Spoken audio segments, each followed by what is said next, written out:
Olá, amigos! Bem-vindos à 16ª edição de Espiritismo Agora, um programa feito para você que gosta de estudar, para conhecer. Estamos desde o nosso 14º programa, número 14, falando sobre evolução, um tema estudado, examinado desde há muito tempo pelo homem. E fizemos primeiro uma remissão histórica sobre os filósofos, para entender a evolução, como é que os filósofos imaginavam a teoria da evolução, a origem das coisas, e agora estamos falando dos cientistas. Mas para falar dos cientistas, tivemos que fazer esta remissão histórica sobre a filosofia, principalmente os grandes filósofos da Grécia Antiga. Evolução, portanto, é o nosso tema. E o nosso convite para você fazer as boas reflexões sobre esta matéria. Nós iniciamos no programa anterior, no 15º, falando de Charles Darwin, um cientista inglês que apresentou a teoria da evolução das espécies através do seu livro, publicado no mês de novembro do ano de 1859, na cidade de Londres. Aí na tela você está vendo o gabinete de trabalho do Darwin. E então começamos dizendo que ele apresentou a sua teoria. Aqui estamos fazendo um resumo bastante rápido para você incursionar no estudo desse tema. Os organismos vegetais e animais, em que se inclui o homem, se desenvolveram por um processo de mudança gradual e contínua, a partir das formas anteriormente existentes. Esse é o início da apresentação da teoria do Darwin. Como nascem de cada espécie muito mais indivíduos do que os que reúnem possibilidades de sobreviver, e como, consequentemente, existe a luta pela existência que se repete com frequência, disso resulta e se segue que, variando, embora apenas da maneira, ligeiramente proveitosa para si, na complexa e por vezes mutáveis condições de vida, qualquer espécie terá, qualquer ser terá a maior probabilidade de sobreviver e assim será naturalmente selecionado. Isto é, de acordo com o grau de possibilidade de resistência e adaptação de cada um, esse é o que vai, com toda certeza, no processo da seleção natural, sobreviver. Então, resulta daí de uma espécie a sequência natural de outra espécie. De acordo com o vigoroso princípio da herança, entrou no assunto genético, toda variedade selecionada tenderá a propagar a sua forma nova e modificada. É assim que ele vai encaminhando a teoria da evolução das espécies. Esse é o pensamento do Charles Darwin. Essa é a teoria desse nosso pesquisador inglês, publicado em 1859. Então, depois que o Darwin apresentou a sua teoria, nós daqui a pouco vamos desenvolvê-la ato contínuo com as apresentações de novas ilustrações que faremos propositadamente para dar uma ideia de como fechar o assunto do Darwin aqui no nosso programa Espiritismo Agora. Foi necessário para os pesquisadores buscar o elo perdido, já que está se falando de uma mudança, de uma transformação de uma espécie em outra espécie a partir daquelas que conseguem resistir e conseguem sobreviver pelo princípio da adaptabilidade.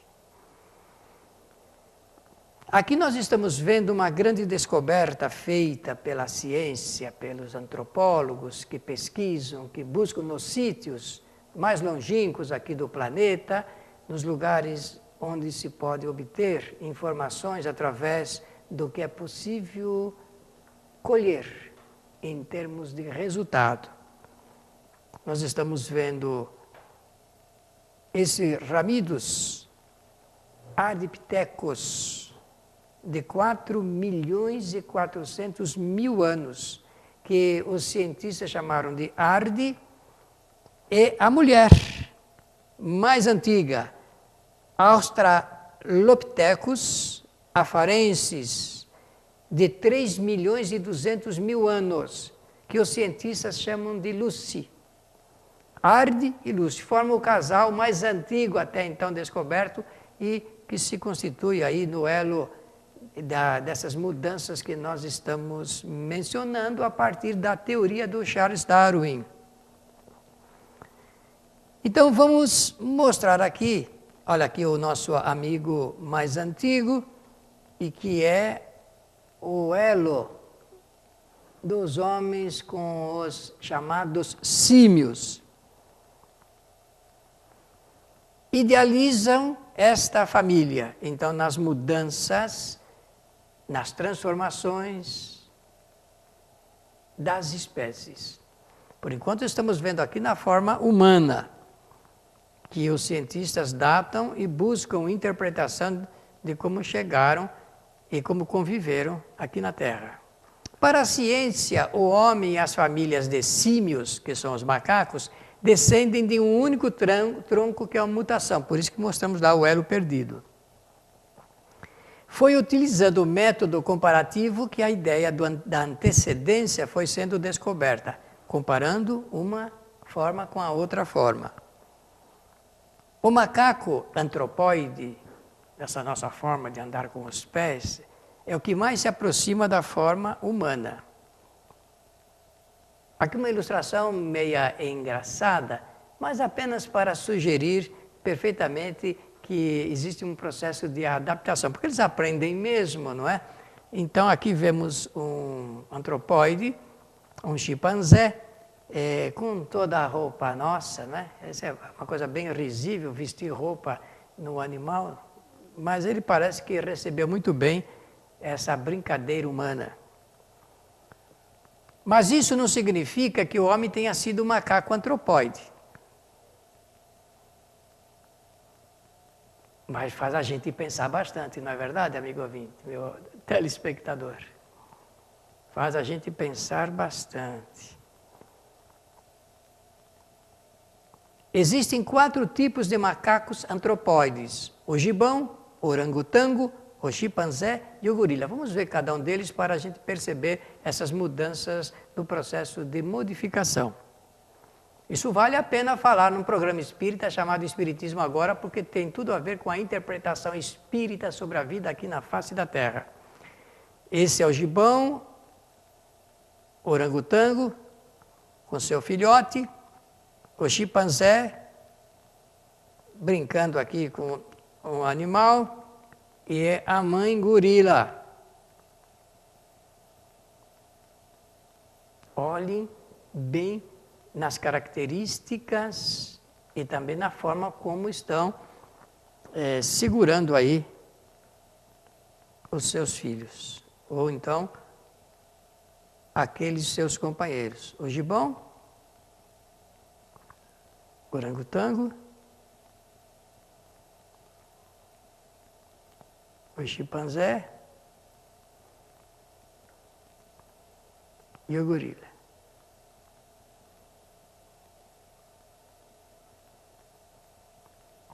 Com qual deles se parece mais o homem?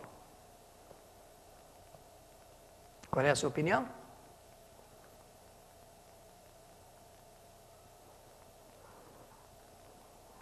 Aqui é uma família de gorilas. O gorila também apresenta semelhança notável com os outros macacos.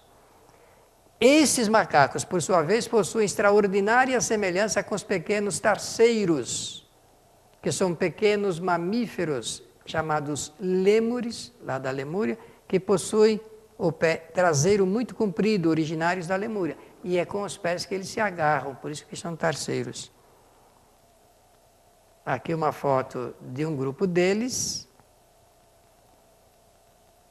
Mais um exemplar. Observem sempre as características, né? Os tarceiros, por sua vez, revelam significativa semelhança com os lêmures de Madagascar e das Ilhas Camores. São os dois lugares muito antigos que se buscam, se procuram esses elementos. Existe uma subordem dos mamíferos primatas chamados lêmures, terceiros, macacos antropóides e também os homens, que formam um grupo comum. Por isso que o nosso amigo Darwin foi somando essas informações através de um processo de classificação científica e chegando à conclusão de que poderia haver, por herança, uma forma advindo depois da outra. A ciência recebe isso com muita naturalidade, né? As criaturas que mais se parecem com os lêmures são conhecidas como insetívoros, aqueles que se alimentam de insetos, o que chamados mussaranhos. Olha, um modelo e um outro, uma outra espécie.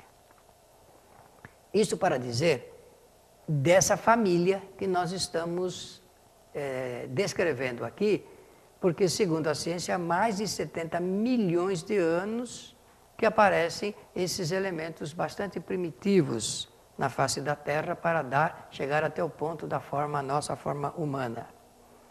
Os lêmures podem ter 30 gramas ou então até 10 quilos, dependendo da espécie. Os maiores, que chegavam a pesar mais de 200 gramas, extinguiram-se desde que os humanos se estabeleceram lá nas ilhas de Madagascar. Observem bem aqui. Uma espécie chamada loris, o tárcio das Filipinas e a ramificação, milhões de anos, até chegar nessa fase aqui do Australopithecus. Nós vamos ter que fazer um breve intervalo e nós voltaremos logo a seguir para continuarmos com essa nossa exposição sobre evolução. Apoio cultural.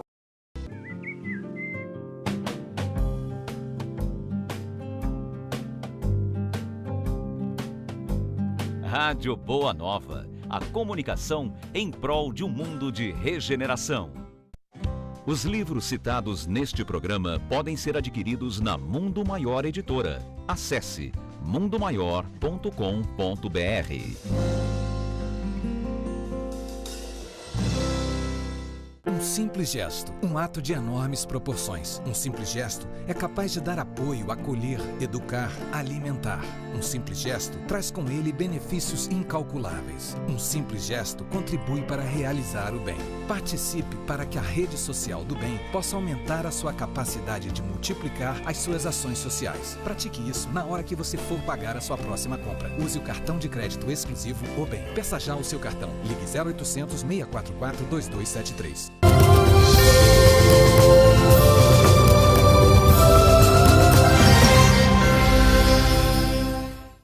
Retornamos para a nossa exposição sobre evolução e estamos falando das concepções dos cientistas sobre esse assunto ligado com a evolução das espécies. Por enquanto estamos lembrando o Charles Darwin.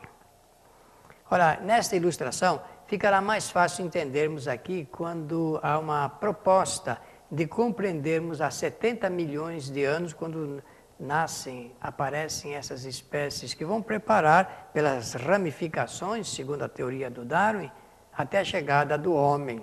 É por isso que se tem essa ideia da relação nossa com os parentes mais próximos aqui, que são os símios, né?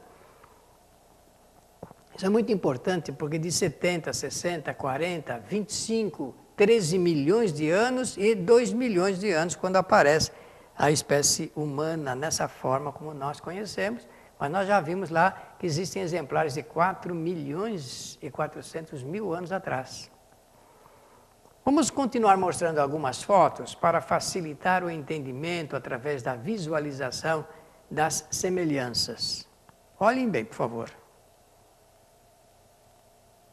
Eu não quero dizer que se parece com certas pessoas, mas dá quase que a impressão que a gente conhece pessoas parecidas, não é verdade?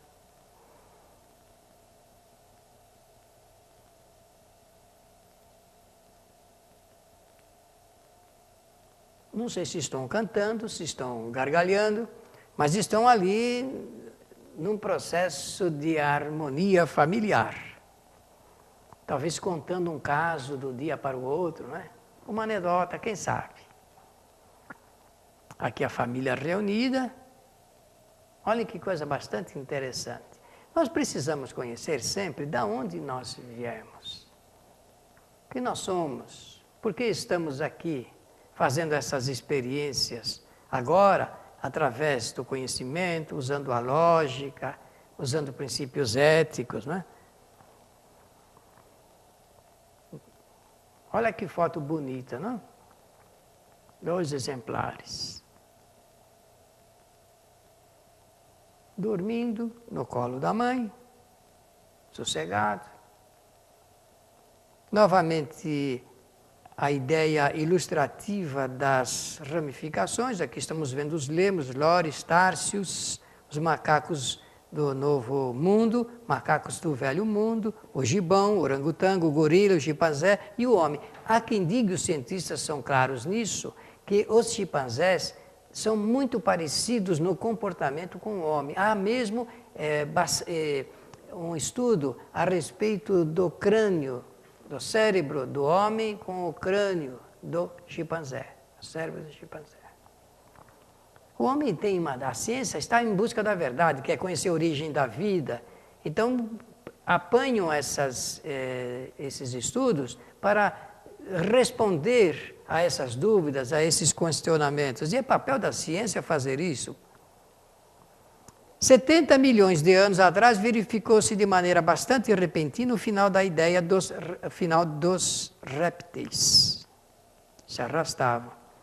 Aqui nós vemos a ilustração da Terra nesse tempo, da África, Sul-América, a Eurásia, Antártica, a Austrália e a Nova América. E isto criou condições para que os mamíferos tivessem, por fim, uma oportunidade de evoluir com maior rapidez. Quando nós estudamos, em nome da doutrina espírita, esse processo da evolução, através das diferentes formas, nós vamos entendendo a mudança cada vez maior no processo de velocidade para a aprendizagem. Por exemplo, disse que nesses últimos 25 anos, dentro das ideias tecnológicas, conhecimentos tecnológicos, a humanidade progrediu muito. E daqui para frente, o que foi produzido em termos de 25 anos, será em 7 ou 8 anos, o encurtamento do tempo, uma velocidade maior, num resultado melhor para o conhecimento. Quando o dia passa 24 horas, com certeza você já usou essa expressão. Puxa, o dia passou muito rápido hoje, muito rapidamente. Mas, na verdade, o dia não pode passar muito rapidamente porque os movimentos são os mesmos. Então, o que é que se passou? Por que que nós usamos a expressão? É pela velocidade e das atividades que nós temos. O pensamento é muito rápido, não é? Olha aqui a ilustração de animais pré-históricos. Estamos mostrando assim para entendermos um pouco a teoria do Darwin sobre a evolução das espécies. Nós estamos vendo aqui animais de todo tipo, em eras diferentes. Vamos falar daqui a pouco da era dos Cretáceos, né? Os animais pré-históricos, o número 2, aqui a ilustração número 2, para então vermos mais algumas diversificações enquanto animais. E no final do Cretáceo, então, essas rochas, cerca de 47 milhões de anos atrás surgiram os primatas, que é esta ideia que se tem a respeito de quando eles surgiram aqui na Terra. O período Cretáceo é uma idade da Terra realizada para 140 milhões de anos até 65 milhões de anos atrás. Alguém tem alguma ideia a respeito disso? O que significa 140 milhões de anos atrás? Será que isso é importante para nós estudarmos o Espiritismo, estudarmos o Espírito, estudarmos o futuro da humanidade? No período Cretáceo, varia 140 milhões até 65 milhões de anos atrás, os dinossauros atingiram o seu auge e também conheceram o seu ponto final. das experiências aqui na Terra. E nasce então a era dos primatas. Essas ilustrações servem para nos lembrar, idealizar, pensar um pouco nas formas. Além da América do Norte e do Sul e também da Eurásia, é provável que vivessem na África. Os cientistas imaginam isso. E parece que os filmes hoje a respeito dos Jurássicos dá bem essa ideia de como eram esses animais. Mas esses estudos são importantes a respeito da vida aqui na Terra, que nasce aí com essas ramificações, até chegar no ponto que nós conhecemos o homem. O interessante é que o homem não se supõe como produto dessas espécies anteriores, dessas formas anteriores. Talvez um pouco de orgulho no pensamento. Os prosímios representaram as primeiras espécies e a elas hoje correspondem as dos lemurianos e tarsioides, assim como outras que são afins a todo esse processo e essa observação. Hoje fica mais fácil a gente ver filmes bastante interessantes, vídeos até do comportamento dos animais, de todos. E parece que com essa análise, com essa verificação, fica mais fácil a gente entender que ali tem um ser pensante, um ser que pensa e que age com vontade própria e reage diante de situações, por vezes dramáticas, que atingem a sua própria sobrevivência. Então tratava-se de animais pequenos, ágeis, e sua existência era completamente arborícola. Viviam nas árvores e viviam dos vegetais, tendo sido sua evolução concomitante à das próprias florestas que nós conhecemos. A grande ordem dos primatas compreende cerca de 180 espécies de animais mamíferos pouco especializados, a maior parte dos quais possui costumes arborícolas, vivem nas árvores e estão confinados nas regiões tropicais do nosso planeta, onde o clima é tropical. Os primatas dividem-se em duas subordens: prosímios ou primatas inferiores, que inclui os lêmures e lores, viram que eu mostrei lá aqueles animaizinhos pequenos, foi de propósito para a gente ter uma ideia, e os símios, que são os primatas superiores, que incluem társios, macacos e o próprio homem, de um ponto a outro ponto. Essa é a ideia que os cientistas têm da nossa origem. Se nós quisermos pensar de onde nós viemos, aqui no planeta, lembrar dessas formas anteriores. E não pensem, meus amigos, que Allan Kardec desprezou esse estudo, não. Nós vamos ver, quando estivermos falando de Espiritismo, que Allan Kardec escreveu um livro chamado A Gênese, e ele vai falar a respeito dessas formas de onde o Espírito faz as suas jornadas anteriores. Porque eu tenho que saber de onde eu venho. No primeiro grupo inclui-se os mais primitivos, regra geral, animais de pequeno tamanho, com focinhos alongados e os olhos colocados numa posição não tão frontal como a dos símios. Mudança das formas. Situados mais abaixo na escala evolutiva, mostram-se mais especializados que os seus parentes antropomorfos, isto é, antropomorfos que têm a forma humana. E fala-se aqui de especializados porque uma das características da lei de adaptação é exatamente permitir que esses animais, é melhor dizer assim, procuram realmente se especializar para se defender, para se alimentar e se abrigar também. Há 5 famílias de lêmures com um total de 21 espécies. A maioria está confinada às florestas de Madagascar, embora alguns tenham sido levados também para as ilhas Camores. Os lêmures são principalmente arborícolas, mas podem descer ao solo à procura de alimento. São as experiências que se faz. A sua dieta inclui insetos pequenos, vertebrados, frutas, brotos, folhas e casca de árvores. Muitas espécies são notívagas, isto é, só têm vida ativa à noite. Os menores são os lêmures ratos, com um comprimento de 12,5 centímetros, enquanto que os verdadeiros lêmures atingem cerca de 45 centímetros. Essas duas fotos mostram alguns exemplares. E agora, a partir desse instante, nós vamos falar de evolução.